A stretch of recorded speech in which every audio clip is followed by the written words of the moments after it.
All right, everybody, we are live again. Thank you so much for joining us. I'm waiting for Brother Akinyele to come on. He will be here shortly, but we have to get started before the basically Facebook will cancel out the stream if we're not on in a certain amount of time. So he just texted me back. He will be here in 5 to 7 minutes. So Brother Akindele will be here soon. So thank you so much for joining. Make sure you guys like, share, and subscribe. Again, don't window shop. Okay, this is not, we're not on Rodale Drive. This is not the Tiffany store. This is not Louis Vuitton where you just peek in the window and see what you want to keep it moving. You could come on in to search for Huru and like and share and subscribe. But today is some very important information. We're going to be dealing with AGOA. Okay. So basically AGOA is, and a lot of people don't, let me turn this off. Sorry about that. A lot of people aren't familiar with AGOA. And AGOA is really in place where it makes it easier for especially Black Americans to do business and engage with Africa. So AGOA is the African Growth and Opportunity Act. African Growth and Opportunity Act. And Miss Rosa Whitaker, guys, look her up. She played a very important role in getting this implemented with Bill Clinton back in the year 2000, I believe it was. So guys, we're going to go into detail about that because, dealing with our platform, a lot of people, they want to do business with Africa. They want to trade with Africa. They want to engage with Africa. And with AGOA, this is a great opportunity. And just like I said, a lot of people don't know about it. So we're going to go the ins and outs. Shout out to Kala Genesis in the chat room, everybody. Shout out to brother Kala Thanos, as we call him. And me and Kala Thanos might be going live on, we might be rising up on Saturday. It's been a while, Kala. It's been a while. We're going to rise up, hopefully, on Saturday night, me and Kala Thanos. Like I said, it's been a minute. Angelica, I know this is off topic. So you brought up restaurants in Douglasville, Georgia. So there is a Senegalese restaurant in Douglasville that, from my understanding, is delicious. So check out that Senegalese restaurant in whatchamacallit, in Douglasville. Check that out. From my understanding, it is thebomb.com, as they say. So make sure you check that out. Shout out to everybody in the chat room. Again, like, share, and subscribe. Make sure you go to dynastymirror.com as well. If you're watching this, please go to dynastymirror.com. I need you guys to subscribe to my email list. Again, I need you guys to subscribe to my email list. Amanze, I'm doing great. I'm doing great. As you guys know, I had contracted coronavirus, and I am doing a whole lot better. I'm fine now. I'm fine. So, I ran about 3 miles this morning. UPS is here. Got a package coming. Some stuff I ordered. They just pulled up. So, I'm doing great. Shout out to Jelani. July, if we're not flying out, Jelani, if we're not flying out by July 10th, we're going to go ahead and cancel the situation. I don't know if you guys know, but Jelani, Nigeria is still on lockdown to June 1st. And then the airports are supposed to open up back up June 15th. Murtala Muhammad is supposed to open back up June 15th. So, yeah, coronavirus is serious. I had it. I was out. A couple took me down for about 2-3 weeks, but I'm back. But it's definitely nothing to play with. Shout out to brother Akindele is here. Let's get him in. Brother Akindele, can you hear me?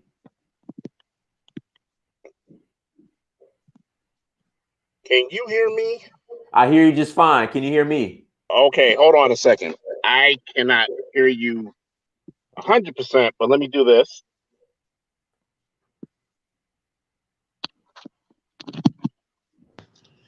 I'm going to plug you up. Okay. Can you hear me? I hear you fine.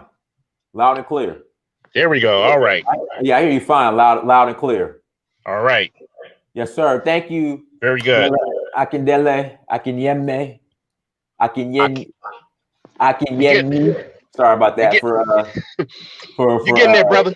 yeah, for Akindele. Akindele. Akindele Akinyemi. Uh-huh. Akindele Akinyemi. There you go. I'm working on my Yoruba, so I'm getting I'm getting it down. I got to get back You're to some words. you're way ahead of most people. You're good. Yeah, but brother, I really wanted to spend some time as much as possible on AGOA, African Growth and Opportunity Act. Okay. Uh, and because people really don't know about it. It's like it's a secret, but it's not a secret, but it's a secret.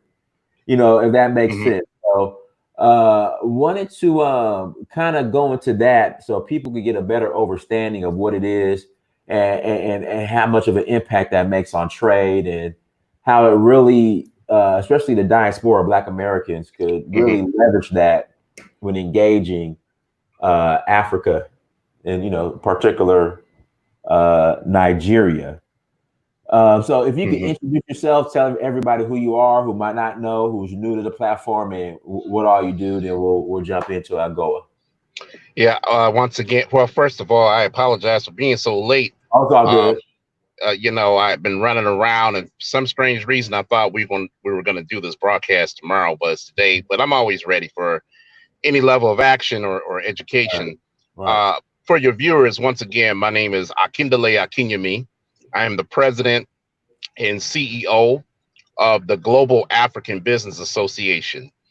We are based right here in the great state of Michigan, in Romulus, Michigan.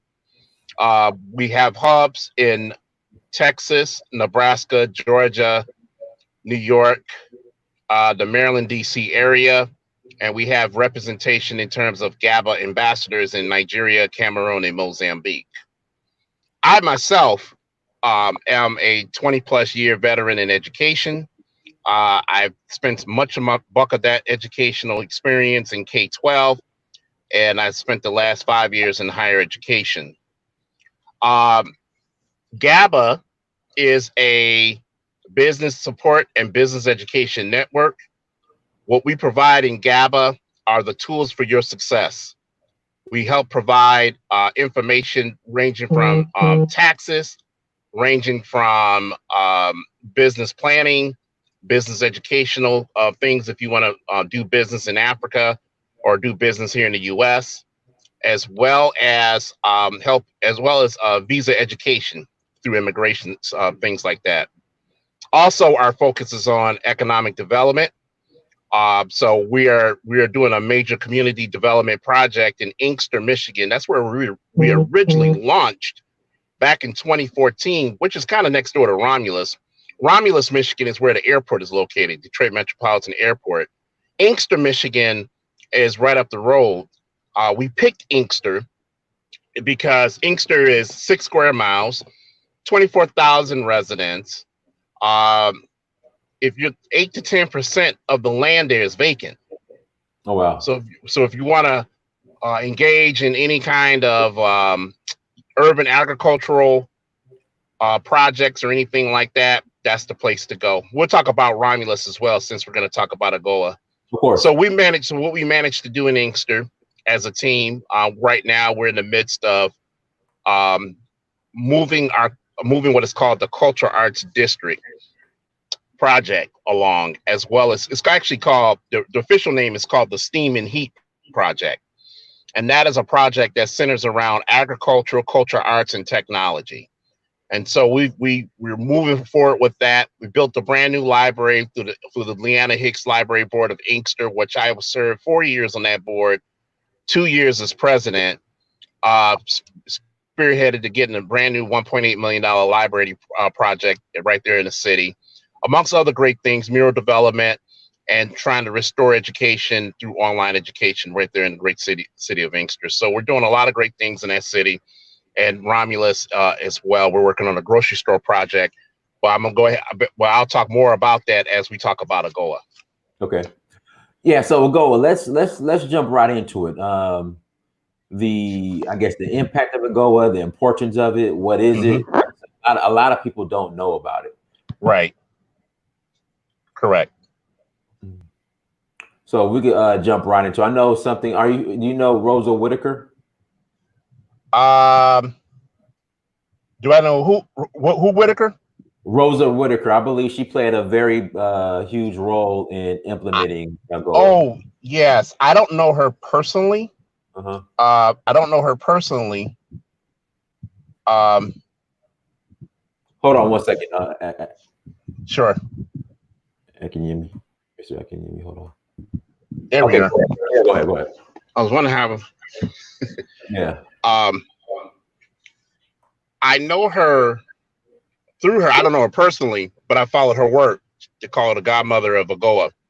Okay. The African Growth Opportunity Act was signed into law back in 2000. And the purpose of AGOA was to open partnerships between various African nations and the United States. Now, it's not a free trade agreement. What it is more of a trade partnership between this country and various African nations. Part of the criteria for that is to make sure that those countries are practicing a very democratic process with their people. So you can't have human rights violations or anything like that, dictatorships, bad economies, things like that. You can't do that because you'll be disqualified. The president of the United States, whoever that person is, I think it was Bill Clinton, maybe. Well, it was Bill Clinton at the time, but any president gets the final say about what nations participate in AGOA. Right. So what's the benefit of the African Growth Opportunity Act? Well, let's say, for instance, we wanted to bring textiles to the U.S. In this case, I'm going to use myself like in Romulus. Romulus, Michigan is 36 square miles, 23,000 residents. It has the airport and it's set up for logistics.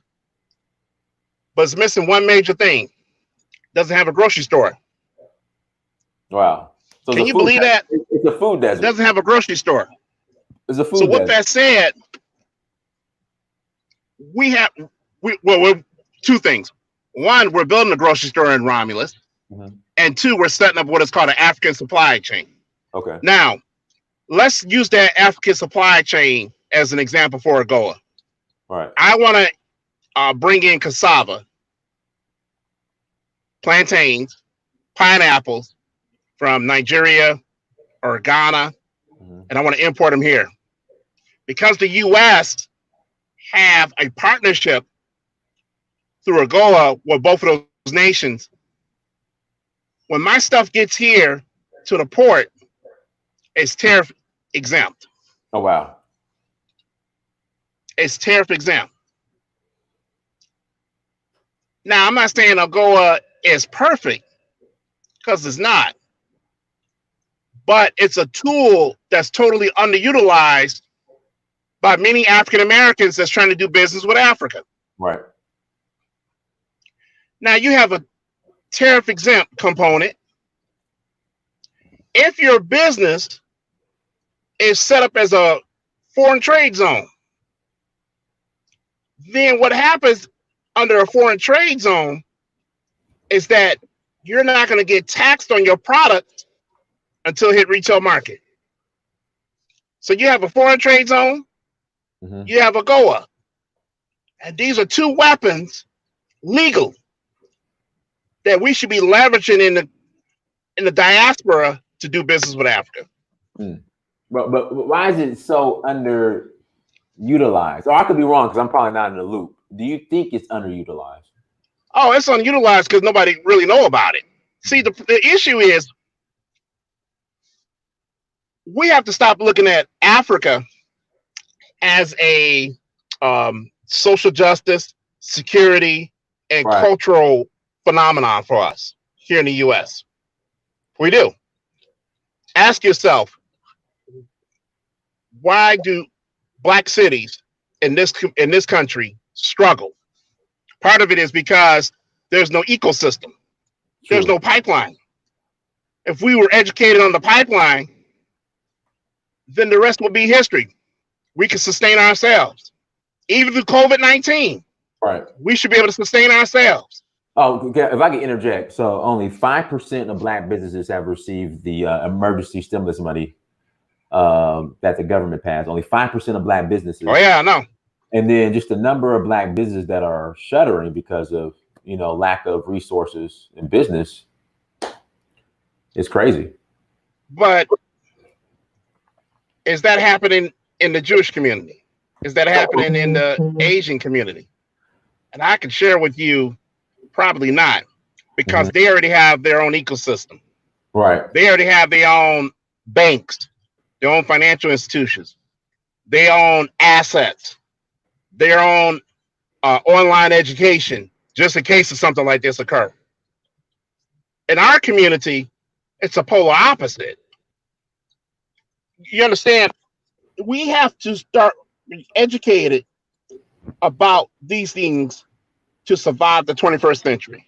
Right. AGOA is a major component of this. Now, I want to just go a little deeper. Go ahead. You have the African Continental Free Trade Area that's being initiated on the continent. And there's been some setbacks because of COVID-19, but this is the movement that's going to bring about trade with African nations, with each other.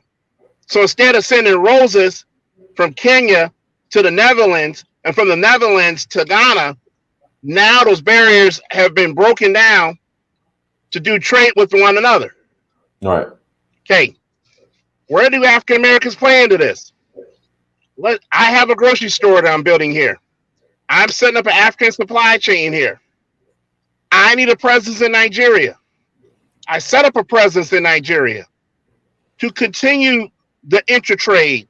Now I'm not only participating in the African Growth Opportunity Act, but I'm also participating in the African Continental Free Trade Area. It's a win-win. Here's the issue. If this president, Donald Trump, is reelected, he will get rid of AGOA. You think so? And everybody needs to know that. You think so? Yeah, I know so. He will get rid of it. What makes you say that? Because it expires in 2025. Right. He's not interested in these kind of partnerships. He's interested in bilateral agreements. That's what he's trying to do with Kenya. But the problem with Kenya is some folks in the AU, African Union, have a problem with that because they feel like the U.S. is trying to undermine the African Continental Free Trade Area. See, if I do a bilateral agreement with someone as a nation, that means I can dictate what this agreement is about. And that's a big problem. Right. So the reason why we don't know about it, my brother, is because we're not educated. Right. And we have to educate and beat the drum as to why this is important. Guys, make sure you hit that like button as you come to the chat room again. Hit that like button, people. I mean, if you're not Cash App, at least you can do is hit the like button. Also, please subscribe. Go to dynastymirror.com so I can get your email addresses. So since it's not really being utilized, if it's canceled, I mean, how much of an impact will that have on, for Black Americans who, I guess, how much of an impact would it have on the Black diaspora? Uh-oh. I think the brother froze up on us. Oh. All right, guys, we'll wait for brother Akinyemi to come back in. Again, we'll wait for the brother to come back in. So again, thank you guys for joining. Really appreciate it. And I am thankful. I am so thankful because you guys could be somewhere else on a what's today? Today's Tuesday, right? I'm losing track of my days. Today's Tuesday. You guys could be somewhere else on a Tuesday, but you choose to be here with Search for Uhuru on a Tuesday at 5 o'clock. You know, we're in interesting time, especially with this coronavirus situation. We are in interesting times. Everybody, real quick, all those who have purchased the children's book, The Son Loves Me, available on Amazon, thank you so much. It really means a lot. But for those who haven't, go and get your copy, okay? On Amazon, go to Amazon.com, buy your copy of The Son Loves Me, okay? Also, too, go get the sales book, Sales Motivation 101. Get off your ass and cold call. It's right there. Go and purchase, go in, support. Let me see if the brother's texting me or not. You know, so we could get him back on. So we could keep this discussion going, everybody. Yep, Dynas, like button done. Thank you. Thank you.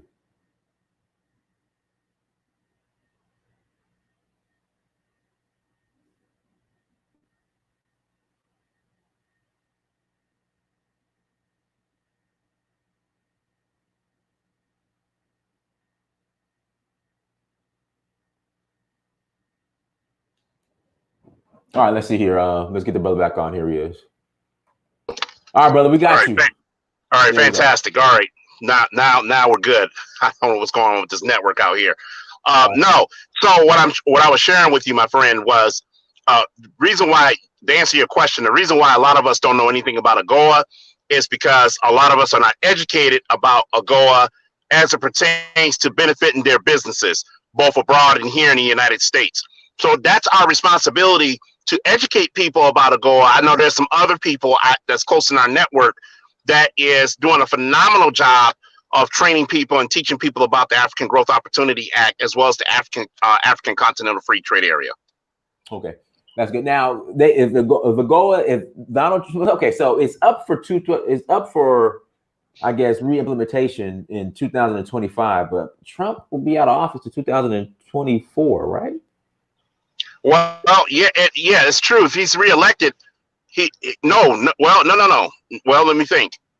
Yeah, that's true. He'll be out of office. He'll be term limited, but you have to get that process started right away, as early as 2021, because you have to have debate.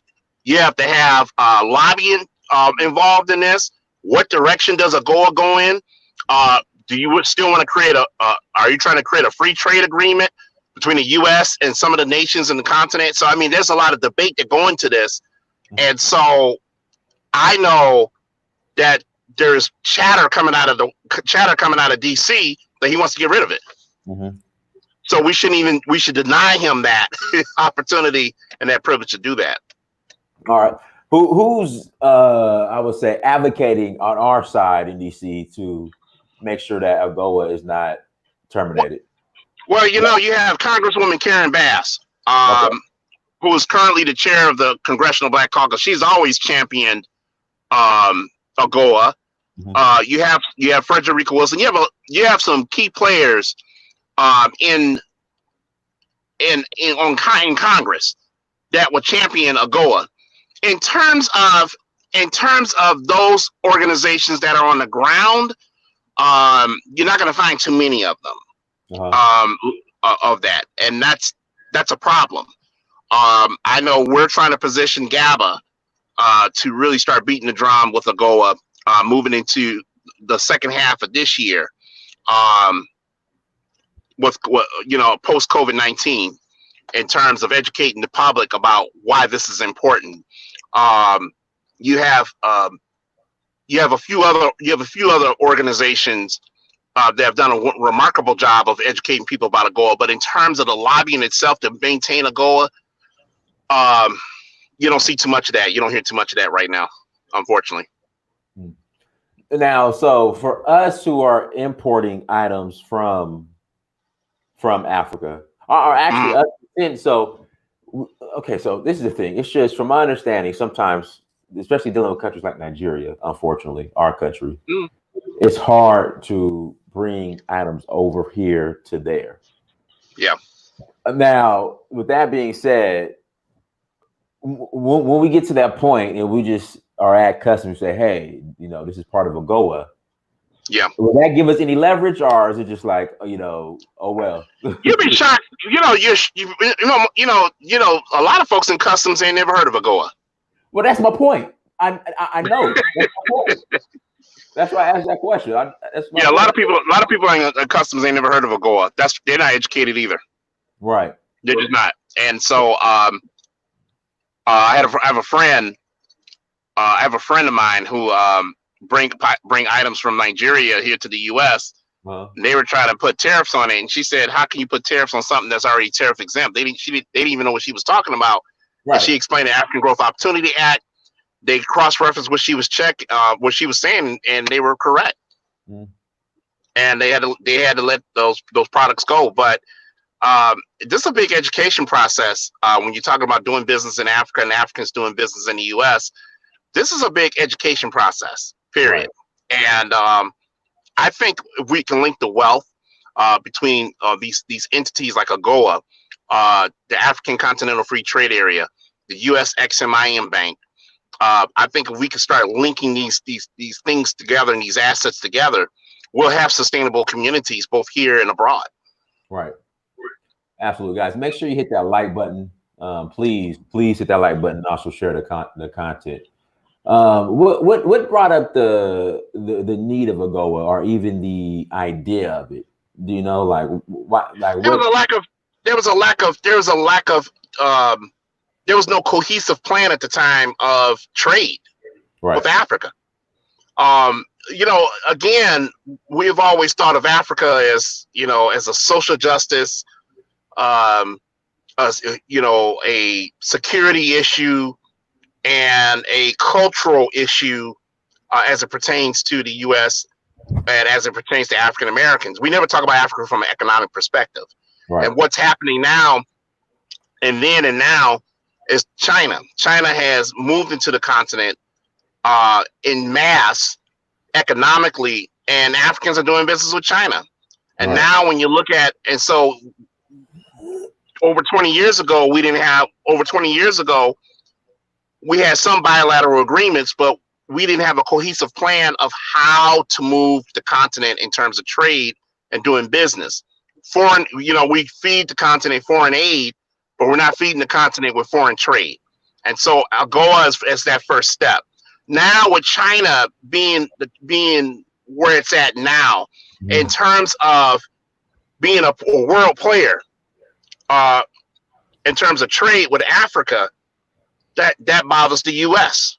Right. It does, because the U.S. does not have a concrete, cohesive plan on or policy on Africa, other than get rid of terrorists and how to block China. That's the only policy this administration has on Africa. There is no plan moving forward.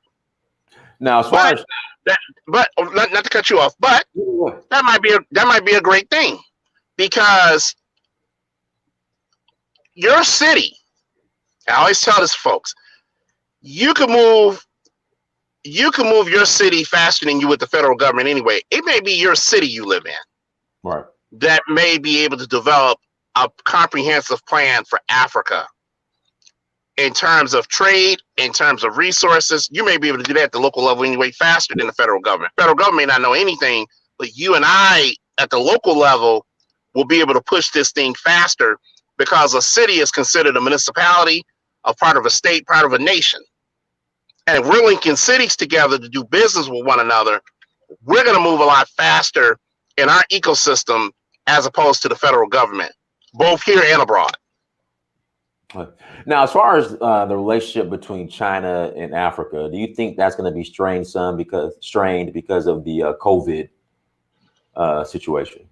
No, it won't be strained because of COVID. It'll be strained because of racial issues that's going on in China. If you can't do business with Africa, no matter what nation, you can't do business with Africa, and you're treating Africans like dirt in your own country. You're practicing the type of racism that most Africans are not accustomed to in your own country. That's what's going to screw things up in the long run, because now you have this sentiment of young Africans saying the Chinese need to go, the French need to go, the Indians need to go, and all this because they feel like they're being exploited. Hey, I come to you in good faith, and we want to do business with you, and at the same token, you're treating our people like dirt. That can have long-lasting implications down the road if we don't fix that.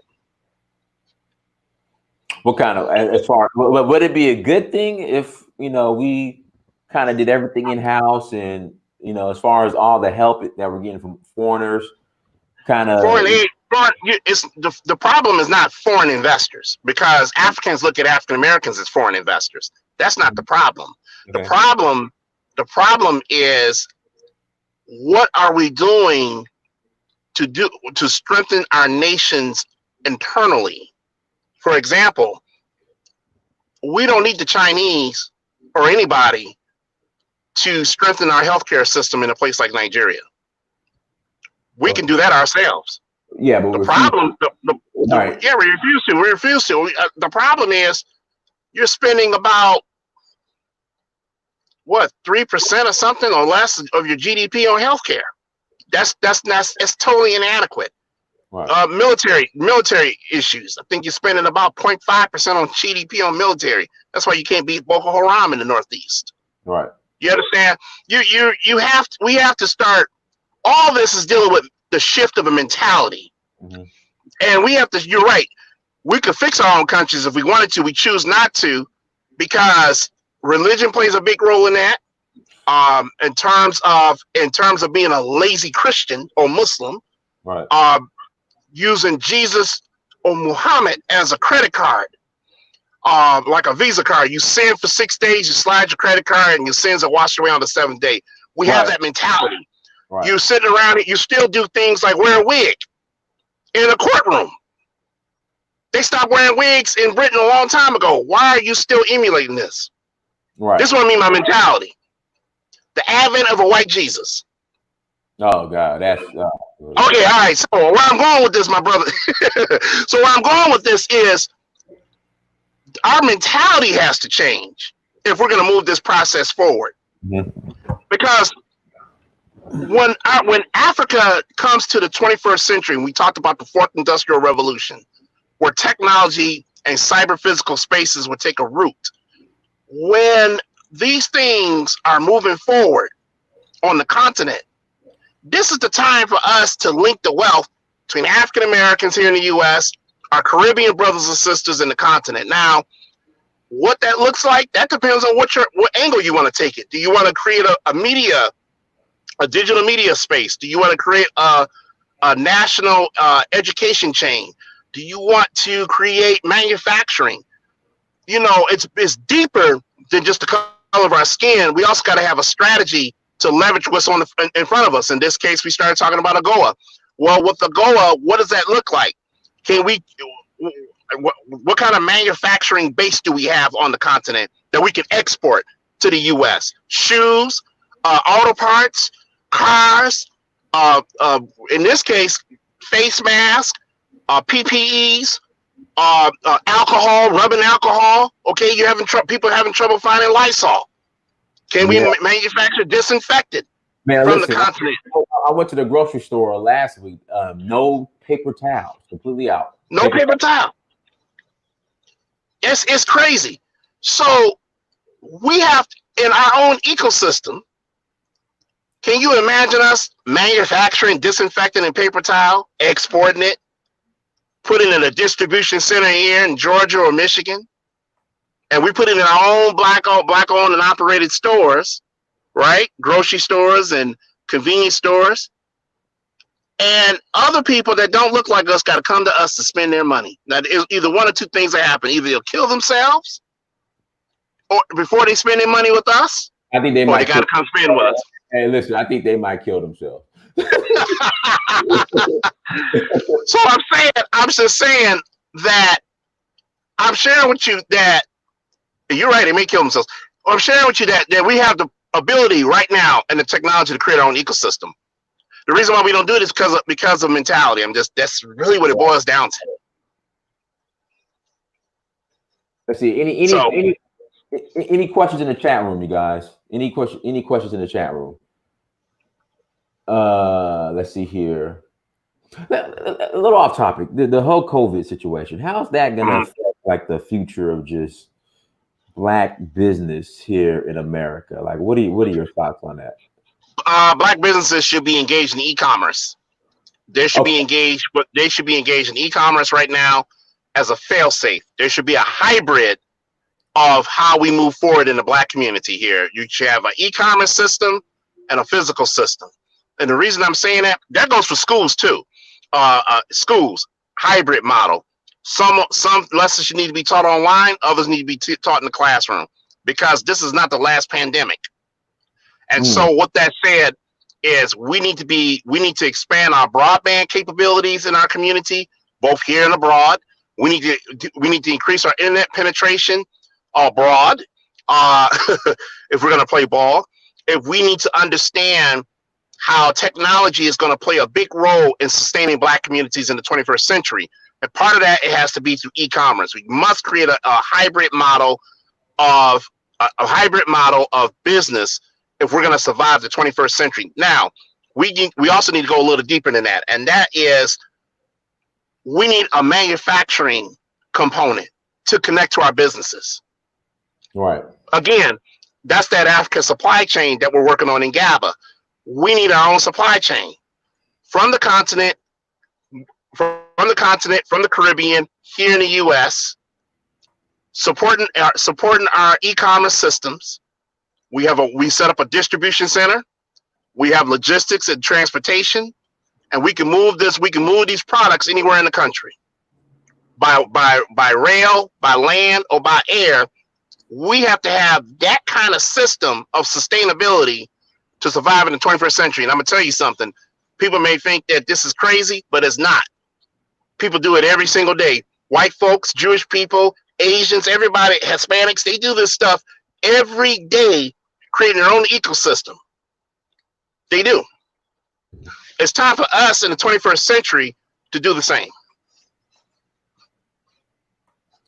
So, a lot of people are advocating, just building Africa, just chalk up your losses here in America for the past 400 years.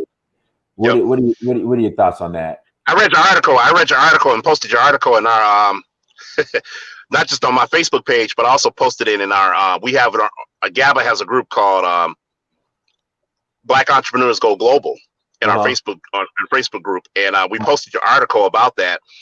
And I'll be honest with you. First of all, great thought process. And I agree with you.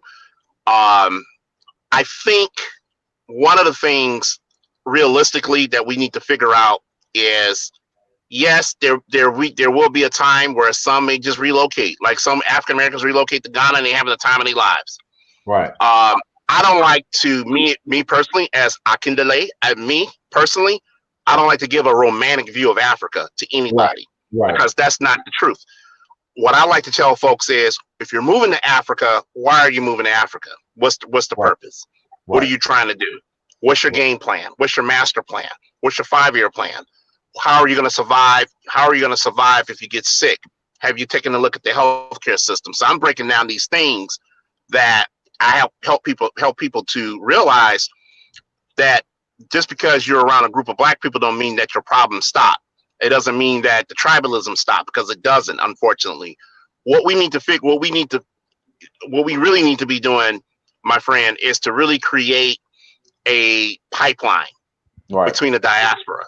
And the pipeline between the diaspora is, I live in Romulus, I live in Inkster, Michigan, I live in Atlanta, Georgia, and my e-commerce business is grossing $25,000, $30,000 a month, I could spend 6 months in the US and 6 months on the continent. Okay. And that 6 months on the continent, while my e-commerce business is on autopilot, I could be doing something else on the continent of Africa, maybe opening schools, getting involved in the Chamber of Commerce over there, or even doing something as far as women empowerment to train women in businesses. I could be enjoying my passion while I'm still generating revenue here in the US, and I could do that 6 months in, 6 months out. So that's a key strategy for us, because you always want, even though United States and the way it is with the racism and the sexism and the xenophobia and all this nonsense, you got to remember, United States is still a powerful nation. Okay, you still want to have a foothold here in terms of leverage, especially at the business end. When you're doing things like AGOA or other projects, you still want to have a foothold here while you're doing business back home. So I think we should master the best of both worlds, and in terms of our strategy long term of economic sustainability, because we can all move back home, cut our losses, and all move back home, and we're gonna go ahead and fix Nigeria up. You've been to Nigeria. I've been to Nigeria. Do you really think we can fix Nigeria up in our lifetime? No. I was there the last time. Huh? No, not the way people are trying to fix it. See, the way people are trying to fix it is from the top down. They think if we change the federal government, everything will be fine. That doesn't work like that. Your approach got to be bottom up. Remember I talked about the cities earlier? No. You got to start working in those communities, those cities, and create ecosystems and create platforms that is proven to work first. Because if it works at the micro level, it'll work at the macro level. Here's an example. GABA, with the exception of 1 or 2 people, I have a philosophy in GABA. I don't talk to no politicians in Africa, especially Nigeria. Why? Not because I don't like you, because half the time if they're talking to you, they want something out of it. They want a return on investment. What can I give? Can you give me money? I really don't have time for that. Now I work with your Chamber of Commerce, on the other hand, because the Chamber of Commerce, if it's a strong Chamber of Commerce over there in Africa, they're the ones that driving the business and educating the business about how to do business anyway. Period, point blank. They're much easier to deal with. They're a much easier partnership to deal with, as opposed to me going to these politicians and I feel like I'm back in the US. Right. The business community has to drive the policies to transform a Nigeria, to transform a Ghana, to transform a Zimbabwe into a 21st century powerhouse. That can be done, but it has to be done at the ground level, not at the top level first. Right. All right, let's see here. Francesco Williams. In fact, we'll take a couple questions, then we'll close out. Francesco Williams wants to know, how do we get involved in Romulus? Well, go to icmromulus.com, icmromulus.com, or you could actually shoot us an email at info@gabanetwork.com. That's info@GABA, GABANETWORK.com. If you shoot us an email, check out the ICM website, International Community Market website. We can have a conversation, and then we'll see how you can fit right on in. Romulus is our we're based in Romulus as an organization because Romulus again is set up for logistics. So if we're going to play this ball with AGOA, the African Continental Free Trade Area, then Romulus is the spot. If we're going to do heavy community development, like cultural arts, agriculture, and Romulus is set up for agriculture too, because there's plenty of vast farmland within Romulus. But Inkster, because we have relationships with community organizers and businesses and things like that, it makes our job a lot easier. So we in Michigan, we focus heavily on those 2 cities, and then we have some other cities that we're invested in as well. That's just here in Michigan. That's it, guys. We'll take one more question. Any in the chat room? Any questions in the chat room? We'll take one more question. Let's see here. Let's see here. You guys, make sure you hit that like button as well, and make sure you share. Listen, what kind of businesses in agribusiness I start if I had land? What about trucking company? We just 2 of my executive assistants in GABA have a pineapple farm in Ghana. And they invested in a pineapple farm, and I'll send you some pictures, brother, of what the pineapples look like and everything. You can start with anything: pineapples, plantains, bananas, cassava. If you have the most key important thing always, because if you're living here in the U.S., you want to have a strong partnership with someone that's going to help guide your business on the continent of country of your choice, whether that's Ghana, Nigeria, or Tanzania, or Kenya. You want to have somebody on the ground that's going to make sure that your crops, make sure that your agricultural products come into fruition and things of that nature. So that's the most important thing, is to build that trust and to know somebody over there that's going to help move that process. All right, perfect. So what we'll do, we'll go ahead and close out. Anything you'd like to share in closing? Well, I first of all, thank you for always bringing me on. I'm here for you as always, anytime. The most important thing right now through COVID-19 and America, and I'm just keeping it real, America falling apart, is that this is our time to rise. We have an opportunity to get it right. The 4th Industrial Revolution is real. Technology is real. We need to start linking the wealth in terms of having conversations and dialogue, strategy sessions about how to link a Black community here in America to a Black community in Africa, and what does that look like in terms of setting up a pipeline? Does that mean if we're exporting auto parts to a place like Lagos or Abuja or Accra, do we import gemstones to set up so African American men and women who are going to jewelry can get their hands on gemstones straight from the continent, as opposed to being illegally stolen by Chinese and Israelis and people like that, or Arabs? So we have to have a serious strategy session amongst ourselves on what Africa is going to look like and what Black America is going to look like in this decade in a post-COVID-19 environment. Perfect. Brother Akinyemi. Yes, sir. Thank you so much for joining us, guys. You're everyone. Welcome, thank you for joining. Make sure you like, share, and subscribe. Go to GABA Network, holla at Brother Akinyemi. So if you have any questions, hit them up. Until next time, family, Donnie Samir, search for Huru. Peace.